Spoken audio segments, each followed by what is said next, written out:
If you're watching this right now, phone glowing in a dark room, TV on mute, the city humming outside your window, listen to me closely. This is not random. You didn't stumble here by accident. Heaven itself interrupted your scroll tonight because the silence you've been carrying is about to break wide open. I know what's sitting on your nightstand right now. The pill bottles lined up like soldiers, the reading glasses you never thought you'd need. Maybe a photo of someone who's gone, or worse, someone who's still here but feels 1,000 miles away.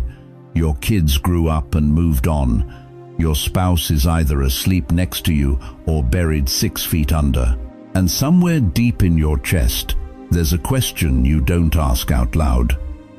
Will I die and nobody will notice? Let me tell you something that's going to shake you. God has been silent in your life.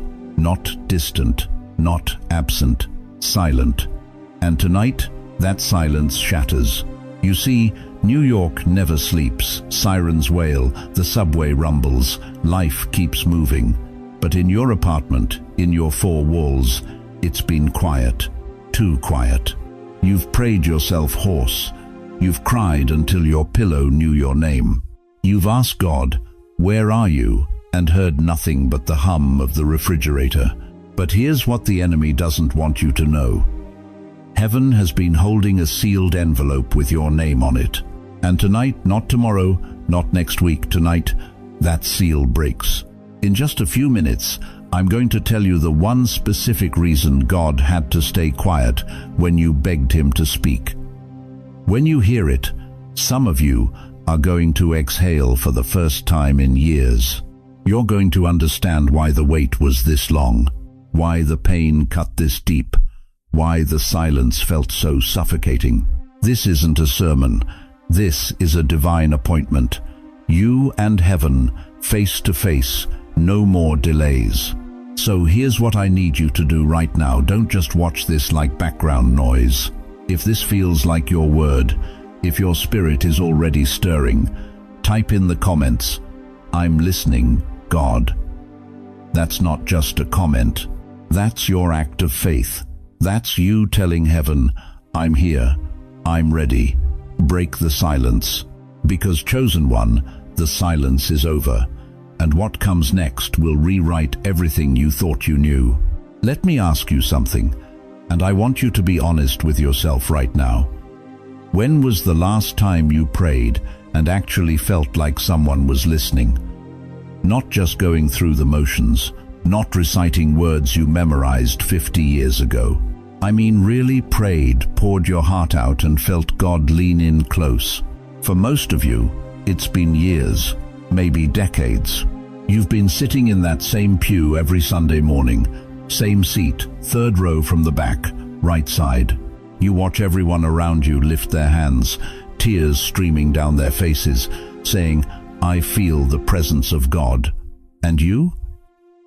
You feel nothing, just the creak of the wooden bench and the weight of your own doubt pressing down on your chest.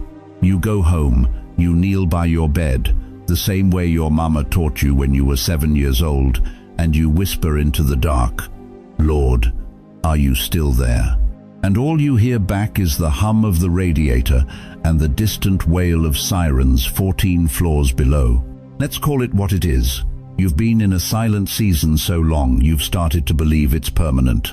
You look back at your 20s when everything felt possible. Your 30s when you had fire in your belly and a future stretched out like an open highway. Your 40s when you still believed the best was yet to come. And now here you are, 65, 70, 75, staring at pill bottles on your nightstand, and you're terrified. Terrified that you've already played your last good hand, that God used you up and moved on to someone younger, sharper, more useful. The devil whispers it to you every single night. You're too old, you're too tired, you're too broken. God's done with you. And the worst part? You're starting to believe him. You've tried everything. You've fasted, you've given, you've served, you've confessed every sin you can remember, and a few you're not even sure you committed. And still, silence. The kind of silence that makes you wonder if you're praying to an empty sky. David knew this feeling.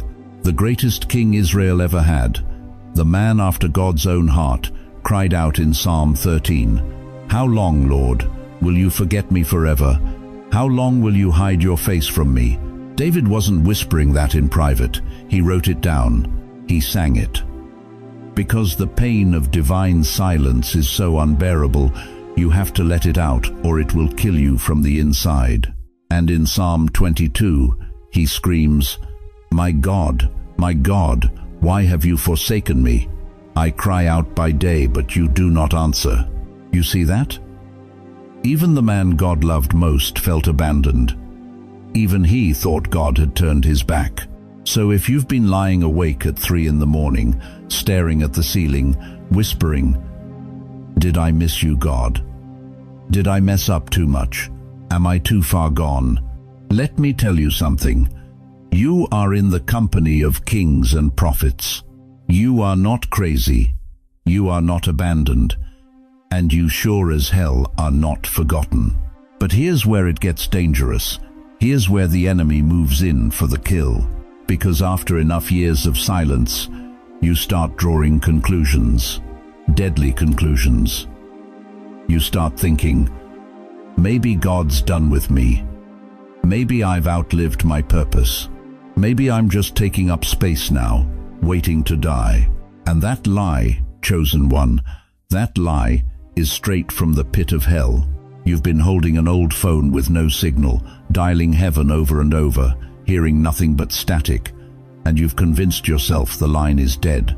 But what if I told you the line was never dead? What if I told you that in your silent years, those long, agonizing, brutal years when you heard nothing, God was actually the most active He's ever been in your life? What if the silence wasn't abandonment? What if it was strategy?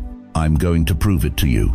In just a few minutes, I'm going to show you 2 undeniable signs that confirm God was working behind the scenes, even when you couldn't hear Him, even when you couldn't feel Him, even when you thought He'd walked away for good. But first, I need you to do something. If you've ever whispered in the dark, "God, do you still see me?" If you've ever wondered if you're invisible to heaven, I need you to type 4 words in the comments right now. He sees me. Don't skip this. This is your moment. This is you telling the enemy, I'm still here. I'm still fighting. And I refuse to believe the lie that God is done with me. Type it. He sees me. Because what I'm about to reveal next is going to shatter every doubt you've been carrying, and you need to be ready to receive it. Let me tell you something the enemy has been whispering in your ear for years now. Maybe you've heard it so many times you started believing it. Maybe it's become the background noise of your life, so constant you don't even notice it anymore. But tonight, we're dragging that lie out of the shadows and exposing it for what it really is. The lie sounds like this: you're forgotten, you're outdated, God's moved on to the next generation, your season is over, you're too old, too tired, too late. Some of you just felt that hit your chest like a punch, didn't you? Because that's exactly what you've been thinking while you watch younger believers step into ministry, into calling, into the things you once dreamed about. You see them on stages, on platforms, in the spotlight, and something inside you whispers, that could have been me, but I missed my chance. Let me be brutally honest with you. That voice? That's not wisdom. That's not reality. That's not even you. That's a demon assigned specifically to aging believers, and his only job is to convince you that your story ended chapters ago. Hell is terrified of older believers. You want to know why? Because you've survived what killed others.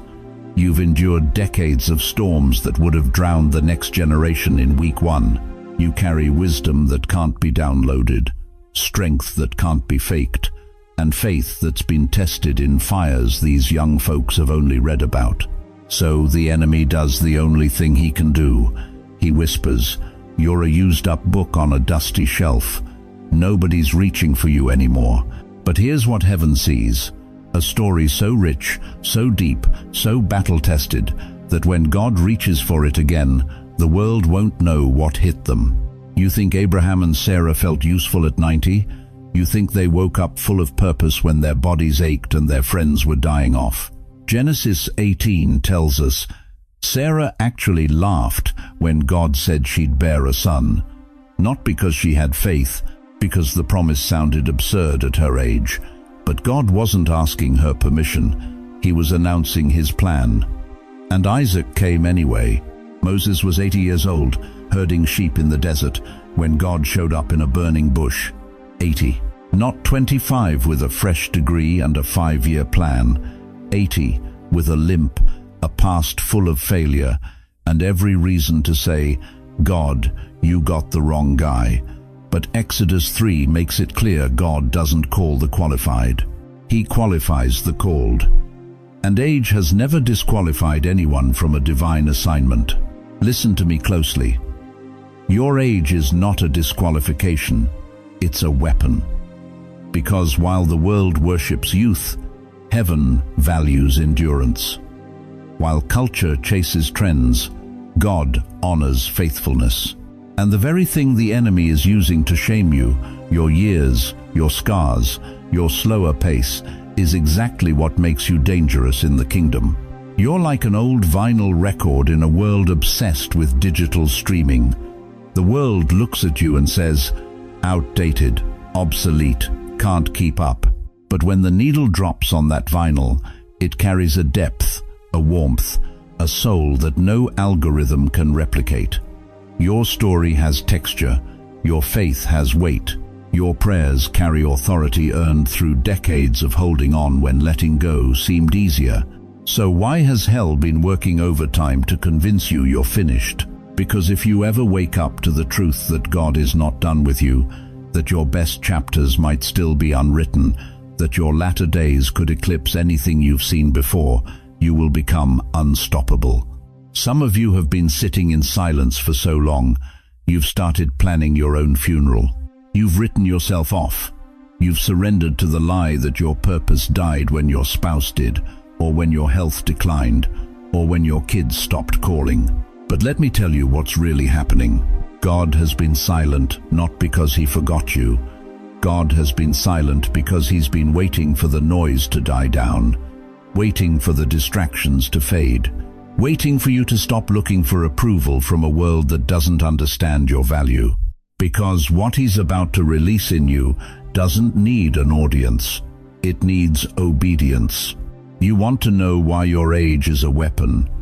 I'm going to show you in the next section exactly why hell fears the faith of an older believer more than the passion of a younger one. And when you hear it, you're going to realize that everything the enemy tried to steal from you, your confidence, your purpose, your voice, he was stealing it preemptively, because he knew what was coming. But before we go there, I need to know you're still with me. If the world, the church, or even your own mind ever made you feel too old for God to use, type this in the comments right now. My story isn't over. Don't just think it, declare it, because your declaration is the first crack in the enemy's lie. And once that lie breaks, chosen one, there's no telling what God is about to do through you. Let me take you somewhere most preachers won't go. Close your eyes for a moment and picture this with me. There's a place in heaven most believers never talk about. It's not the throne room, it's not the streets of gold. It's quieter than that, deeper than that. It's the archives, row after row of shelves stretching into eternity. And on those shelves sit files, millions of them, billions, each one bound, each one labeled, each one containing a life, a story, a journey that only God fully knows. And somewhere in that vast, holy library, there is a file with your name on it. Not your maiden name, not the name your parents gave you hoping you'd amount to something. Your true name, the one God whispered over you before you ever took your first breath. The name hell tried to erase. The name the world never fully understood. That file has been sitting there, sealed tight, marked with red letters across the front. For an appointed time, chosen one. Tonight is that time. God is breaking the seal, not to shame you, not to expose your failures, but to reveal the true value of every single thing you walked through when nobody was watching. Because what's written inside that file would make angels weep and demons tremble. You want to know what's in there? Let me tell you. Every tear you cried at 3 a.m, when your body ached and sleep wouldn't come, God bottled it. Psalm 56:8 says, "You keep track of all my sorrows. You have collected all my tears in your bottle. You have recorded each one in your book. Not one tear hit your pillow without heaven taking note. Not one. Every prayer you whispered over your children when they were breaking your heart, it's written there. The nights you sat at the kitchen table with your head in your hands, begging God to save them, protect them, bring them home. You thought those prayers bounced off the ceiling. They didn't. They were filed, catalogued, stored with the kind of precision only eternity can hold. Every time you forgave when it almost killed you, inside documented. That betrayal from your best friend, that abandonment by your spouse, that rejection from your own kids.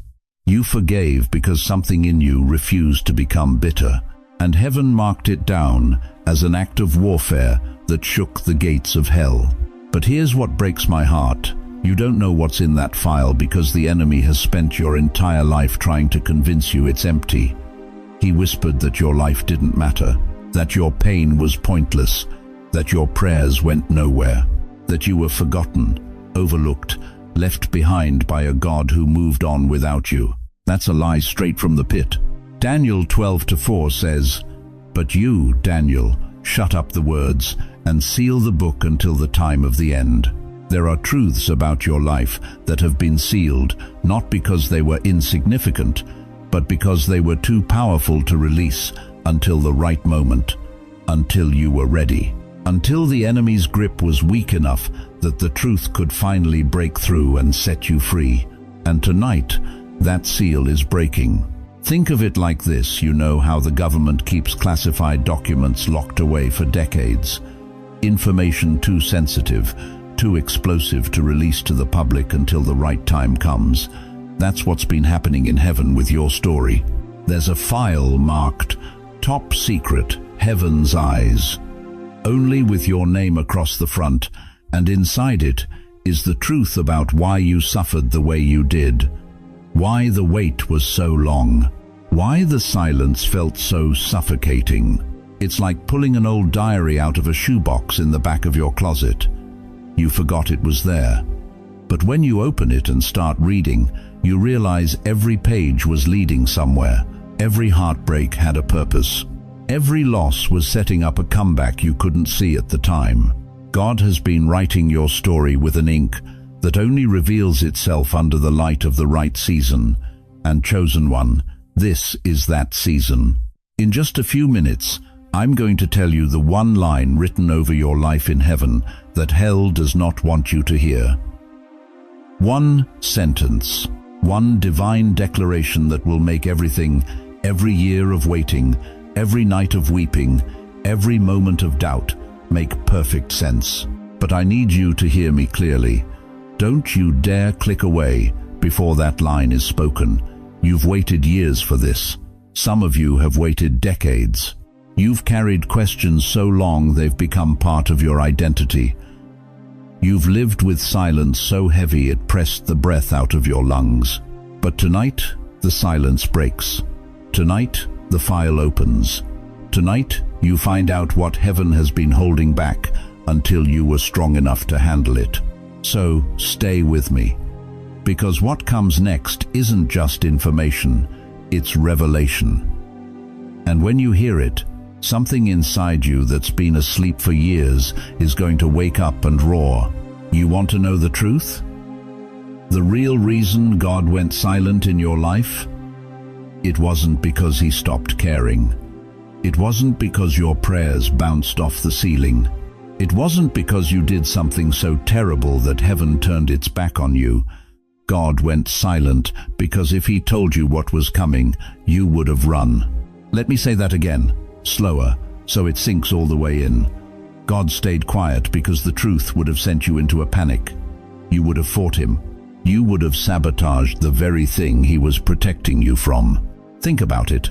That relationship that fell apart with no explanation, the one that left you confused, angry, asking God why he didn't intervene.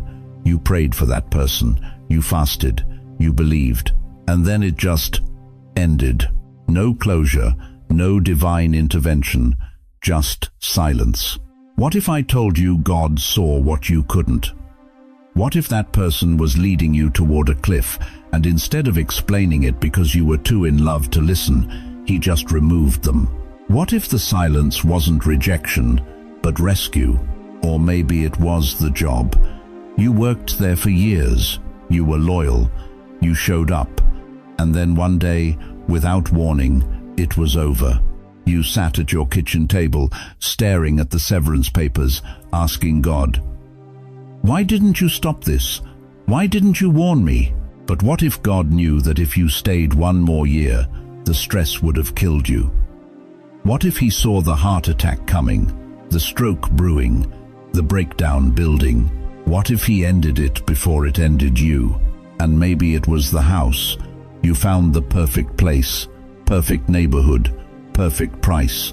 You prayed over it, you claimed it, and someone else got it. You were devastated, you felt forgotten. But what if that street flooded 2 years later? What if that school district collapsed? What if moving there would have isolated you from the very people God was sending to sustain you in your final years? You see, we think God's silence means he's not listening, but sometimes God's silence means he's moving pieces on a chessboard we can't even see yet. Look at Joseph. Sold into slavery by his own brothers, thrown into prison for a crime he didn't commit. Years of silence, no angels, no visions, no explanation, just chains and confusion. But later, Joseph stood before those same brothers and said, "You meant it for evil, but God meant it for good." Genesis 50-20. Every betrayal, every dungeon, every silent night was rerouting him toward a throne. God didn't explain it in the pit because Joseph would have given up. God didn't explain it in the prison because Joseph would have lost his mind. The silence was mercy. Even Jesus understood this. When he stood before Pilate, accused, mocked, spit on, he said nothing. Matthew 27-14 says, he gave no answer, not because he couldn't defend himself, but because his silence was part of the plan. If he had spoken, the soldiers might have released him. And if they released him, the cross wouldn't have happened. And if the cross didn't happen, you and I wouldn't have salvation. His silence saved the world. Let me give you a picture. When a surgeon operates, the patient is put under anesthesia. They hear nothing, they feel nothing, they're completely unaware of what's happening. But that's when the most critical, life-saving work is being done. The patient isn't abandoned. The patient is being saved. And that's what God has been doing in your life. You thought heaven abandoned you. In reality, heaven put you under divine anesthesia so God could operate on your life without your fear fighting him. Because if he told you he was removing that person, you would have clung tighter. If he told you he was closing that door, you would have kicked it open. If he told you he was rerouting your entire path, you would have dug your heels into the ground and refused to move. So he stayed silent. Not because he didn't love you, but because he loved you too much to let you destroy what he was building. And now, right now, the anesthesia is wearing off. You're waking up, and for the first time, you can see the stitches. You can see what he removed. You can see what he repaired. You can see why the silence had to be that long, that deep, that unbearable. God wasn't ignoring you. God was saving you. So here's my question. Can you trust him now? Can you look back at the silent seasons and say, God, you knew what I couldn't see. You protected me when I thought you abandoned me. And I'm still here because you never let go.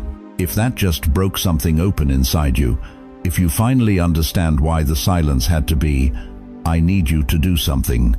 Type this in the comments right now. Do what you must, Lord. That's not just a comment. That's you giving God permission to finish what He started. That's you surrendering to the surgery. That's you trusting that the silence was never the end. It was the setup for something greater than you ever imagined. Because chosen one, the silence is breaking. And what comes next will prove that every quiet night was worth it. Now let me tell you something that's going to turn your entire understanding upside down. Every delay you've suffered through, every detour that made no sense, every door that slammed so hard it rattled your faith, none of it was random, none of it was punishment. And chosen one, none of it was God forgetting about you. You've been living under a lie. The enemy whispered it so many times you started believing it. You're too late. You missed your window. God moved on without you. But tonight, that lie dies. Let me break this down for you, step by step, like we're sitting across from each other at a diner on 42nd Street at 2 a.m., and I'm about to show you the map you've been reading upside down your whole life. First, the delays. You remember those years, don't you? The job that took 15 years longer than you planned. The marriage that came late or never came at all. The healing you prayed for that didn't show up when your body was young and strong. You sat in that waiting room called life, watching the clock, feeling every tick like a hammer blow to your hope. But here's what you didn't see. God wasn't making you wait because He was cruel. He was making you wait because the blessing you were asking for required a version of you that didn't exist yet. You weren't ready. Not because you were worthless, because you were being prepared for something so massive that if it had come early, it would have destroyed you. Look at the Israelites. 40 years in the wilderness for what should have been an 11-day journey. 40 years. Some of them died never seeing the promised land. But here's the truth. The wilderness wasn't the punishment. The wilderness was the school. God had to strip away their slave mentality before He could trust them with a nation. The delay wasn't denial, it was development. And you sitting there right now, feeling like you wasted decades you weren't wasting. You were being forged. Every hard year hammered something weak out of you and built something unshakable in its place. Second, the detours. Now let's talk about the places you never planned to be. The job you took just to survive. The neighborhood you moved to when money got tight. The relationship you ended up in that wasn't in any of your dreams. You call them detours. God calls them divine reroutes. You ever been on the subway when they announce track work and suddenly your train's taking a different path? You're frustrated, you're confused. But the conductor knows something you don't. If that train had stayed on the original track, it would have crashed. The detour saved your life. That's what God did with you. He moved you off the track you thought was right because He saw the wreck coming.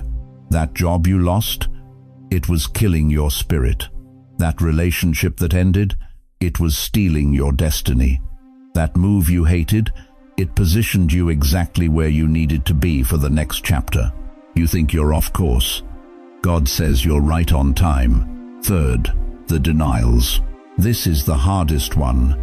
The doors that didn't just close, they slammed. The promotion you deserved but never got. The reconciliation you begged for that never happened. The healing you fasted for that didn't come. You stood there knocking, pleading, crying, and heaven seemed to lock the door tighter. But listen to me.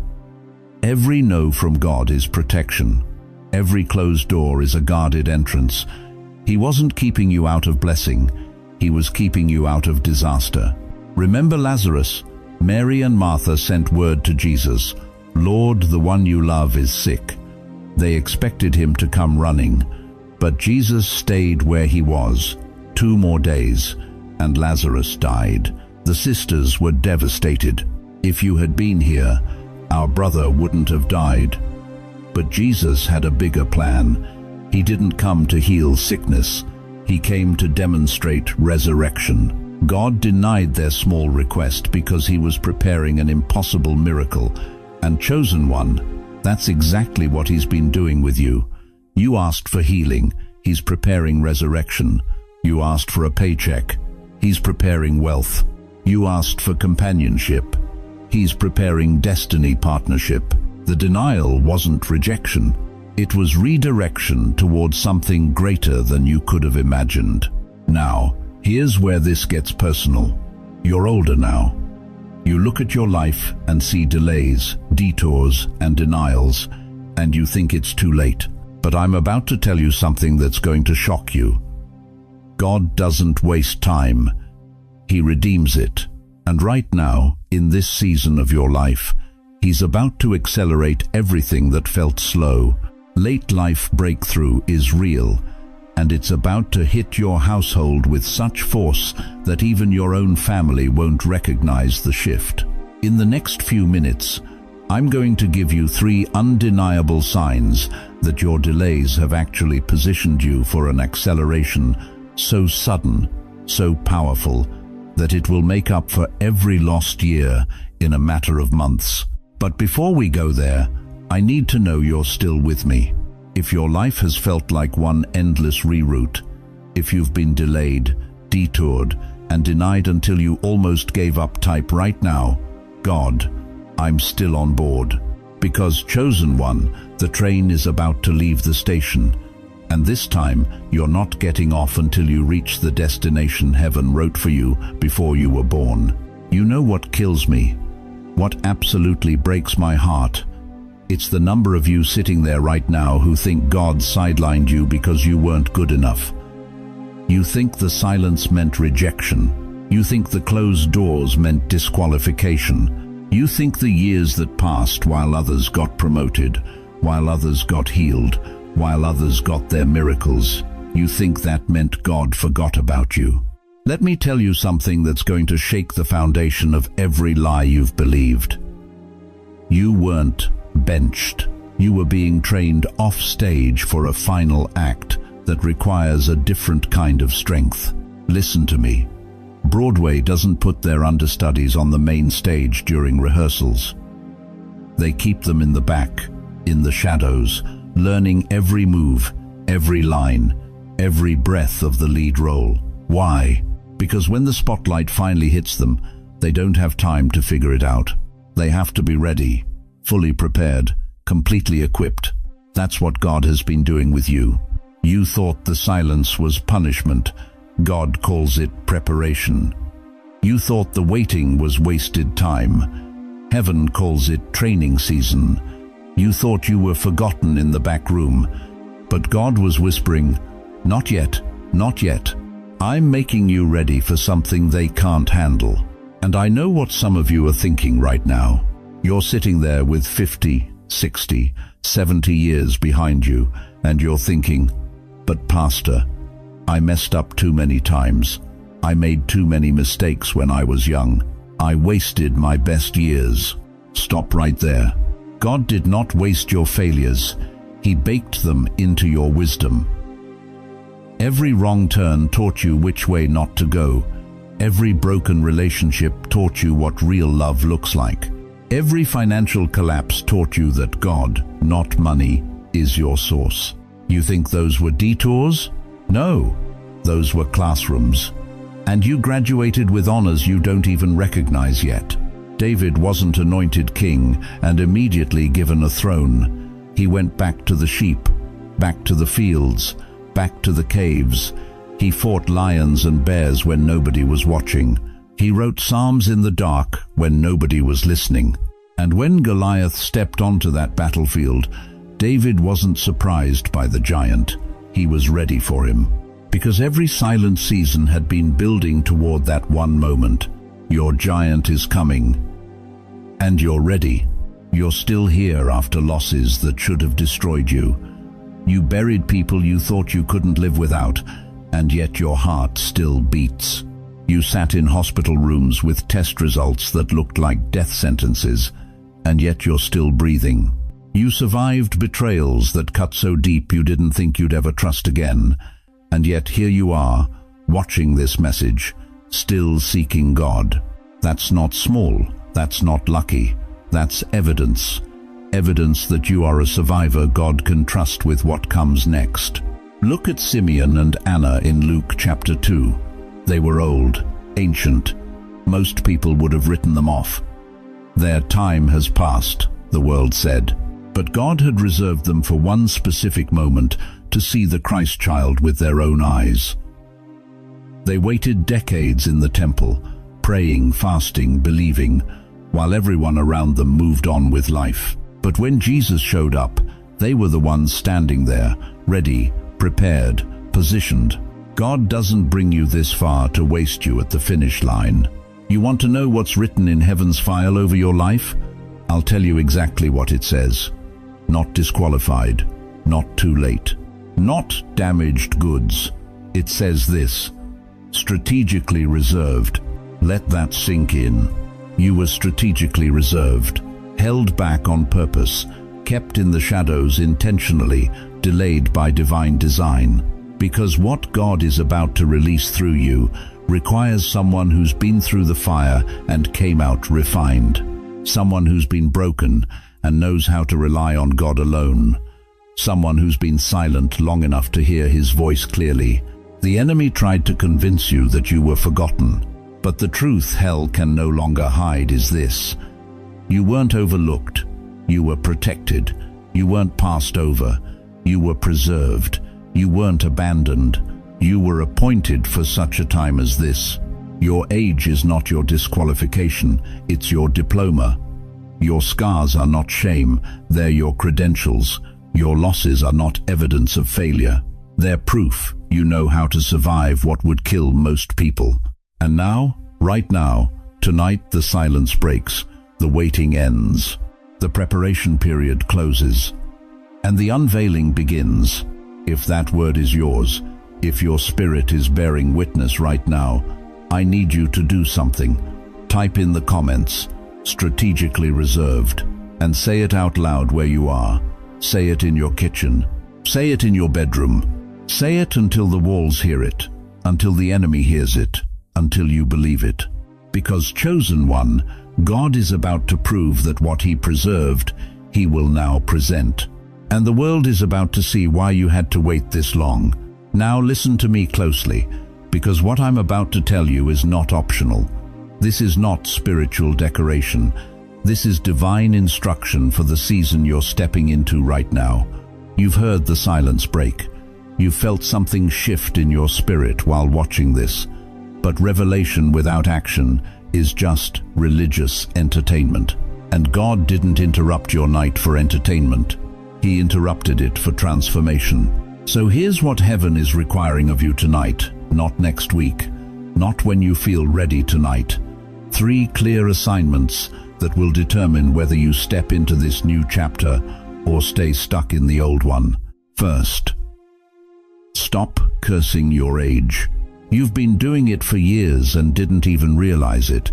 Every time you say, "I'm too old for this," you're prophesying against yourself. Every time you joke, "My body's falling apart," you're agreeing with death instead of life. Every time you dismiss a dream because of the number on your driver's license, you're calling God a liar. Proverbs 18:21 says, "Death and life are in the power of the tongue, not in the power of your circumstances, not in the power of your doctor's report, in the power of your tongue." The same mouth that's been rehearsing decline needs to start declaring life.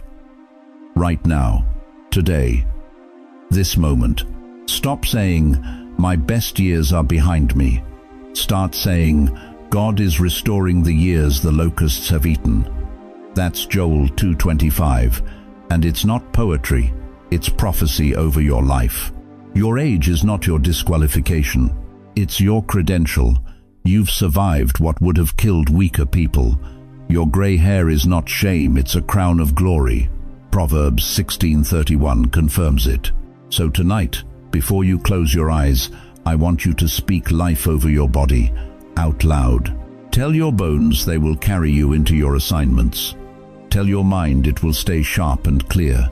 Tell your heart it will beat strong for every day God has ordained. Stop partnering with the enemy's narrative and start speaking heaven's script. Second, open your mouth again. Some of you stopped praying bold prayers years ago.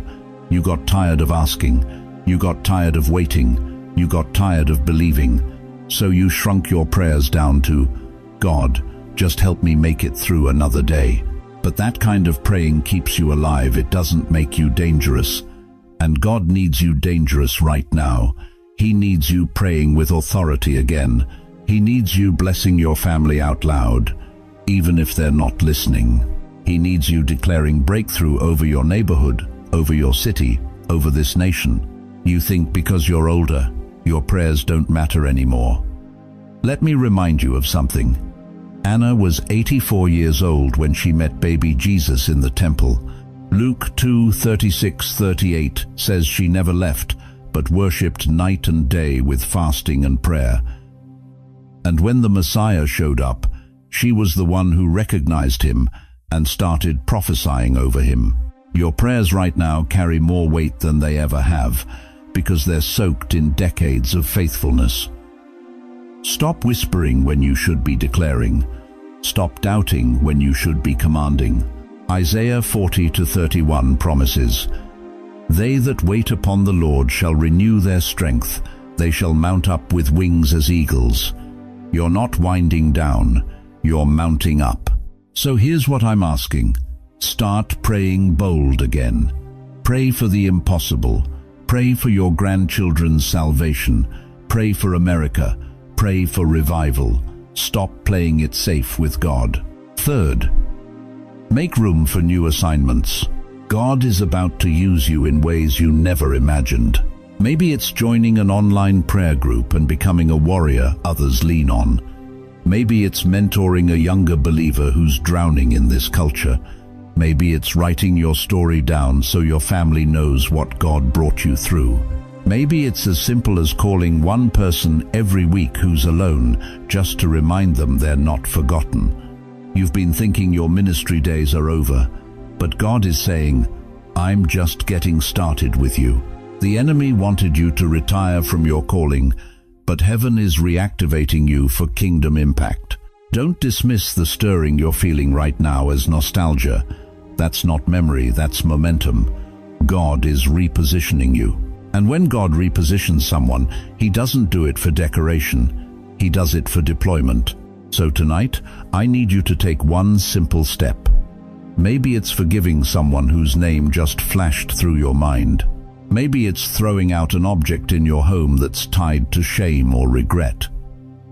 Maybe it's writing a letter you'll never send, just to release the pain you've been carrying for 20 years. One step. That's all heaven is asking for. Because when you move, God moves.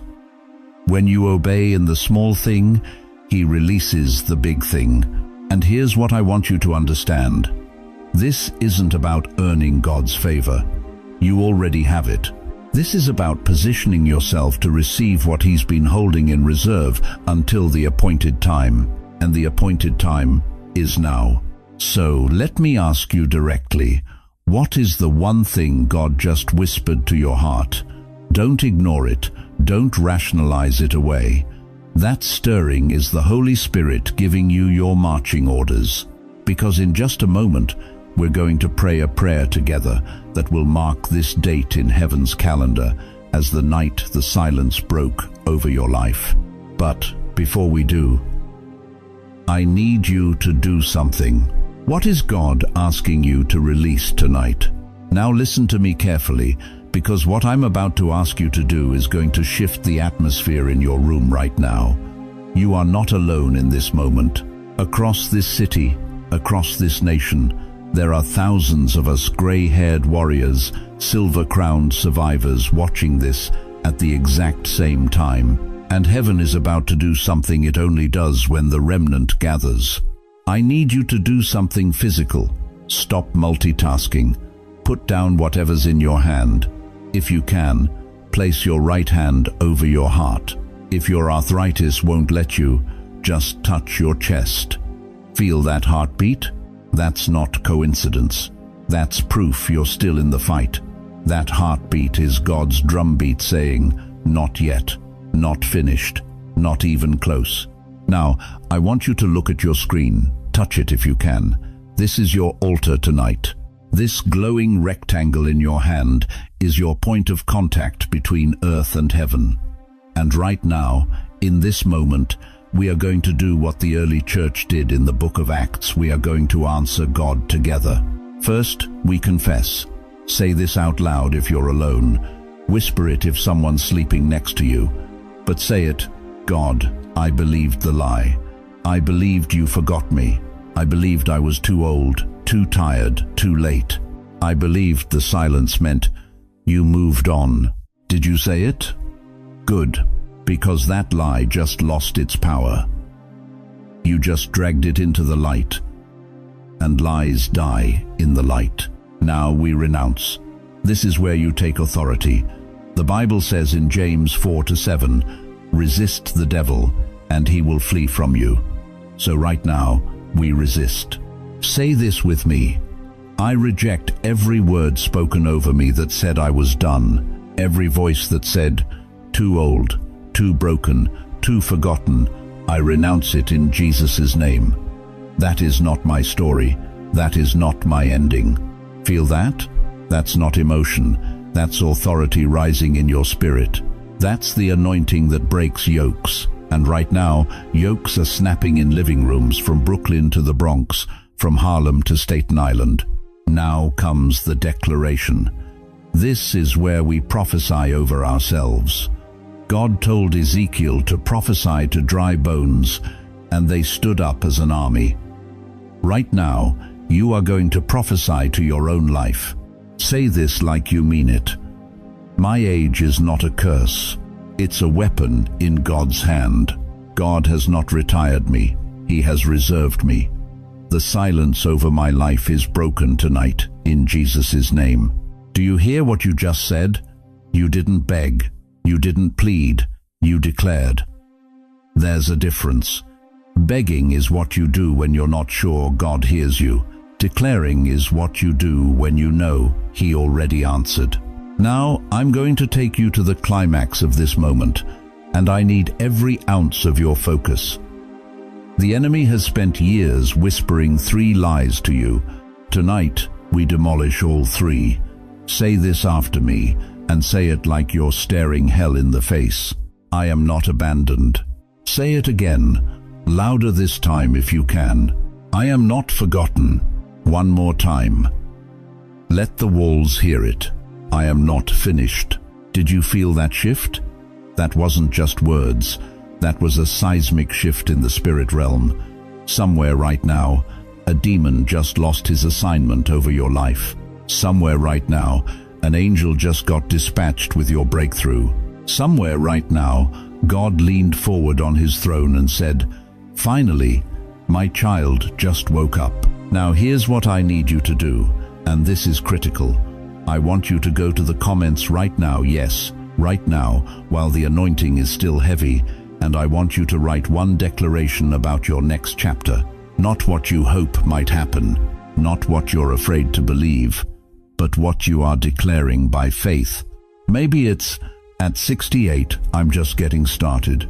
Maybe it's, at 72, my best chapter is ahead of me. Maybe it's, at 80, God is not done writing my story. Whatever it is, write it. Let your own words prophesy over you. Let your faith become visible.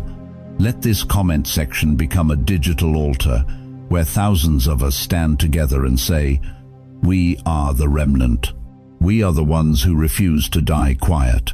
We are the generation that will not go gentle into that good night. Because here's what you need to understand. As we move forward, this breakthrough you just experienced is not the end, it's the beginning. But now comes the question, what is God about to say now that He finally has your full attention? Look at how far you've traveled tonight. When you pressed play, you were sitting in silence, thick, suffocating silence that had wrapped itself around your life like a fog over the Hudson River. You've been carrying questions nobody around you could answer. You've been wrestling with doubts nobody in your family could see. And somewhere deep inside, you wondered if God had turned his back on you for good. But tonight, chosen one, you didn't just watch a video. You walked through a divine unveiling, from silence to truth exposed, from confusion to clarity given, from whispers of doubt to declarations of faith. This wasn't entertainment. This was intervention. Heaven broke protocol to reach you right where you are, in your living room, in your bedroom, in the quiet hours when the city sleeps, but your mind won't. Let me tell you something you need to carry forward. You will remember this night. The next time the enemy slithers into your thoughts and whispers, "You're forgotten," you'll have an answer. You'll say, "No, I was there the night God broke the silence. I heard the truth. I know why he waited, and I'm still standing." This is your line in the sand. Before tonight and after tonight, two different seasons, two different versions of you. The one who wondered if God still cared, and the one who knows beyond doubt that heaven has been working behind the scenes every single day.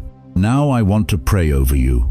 Not a casual prayer, not a religious formality, a blessing tailored for exactly who you are and where you are right now. Father, I lift up every person still watching, every soul who made it to this moment. You see them. You know the medication they take each morning. You know the ache in their joints when the weather changes. You know the bills stacked on the kitchen counter, the fixed income that never seems to stretch far enough. Lord, breathe provision into their finances. Let unexpected checks arrive. Let debts cancel themselves. Let their needs be met not by luck, but by your deliberate hand. God, I pray over their sleep tonight. No more tossing, no more 3 a.m. panic attacks. No more lying awake replaying regrets. Let them sleep like children again, wrapped in your peace that passes all understanding.